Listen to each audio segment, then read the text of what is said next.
তারা টাকা আগে থেকে দিয়েছে, তাদের এখানে কোনো ধরনের পরীক্ষা ছাড়াই শুধুমাত্র যে পরীক্ষার যে গাড়িটা, সেই গাড়িতে উঠছে এবং নামছে। এরকম আমরা কয়েকজনকে দেখলাম, তারা গাড়িতে উঠছে এবং নামছে, কোনো ধরনের ড্রাইভ করছে না।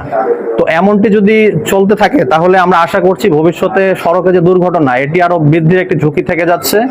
আমরা এই ব্যাপারে এখানে যে সহকারী পরিচালক মহোদয় আছে, ওনার কাছে জানতে চেয়েছি উনি এটা কেন হয়েছে এটার জবাব চেয়ে একটি শোকজ লেটার এখানে যে মোটরযান পরিদর্শক আছে তার কাছে ইস্যু করবে।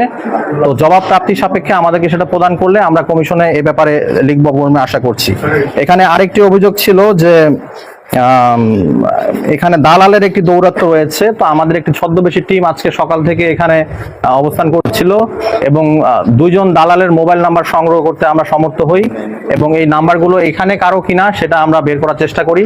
তো তাৎক্ষণিকভাবে আমরা জানতে পেরেছি যে এখানে একজনের অবস্থান সকালে ছিল, উনি এখানে সকালে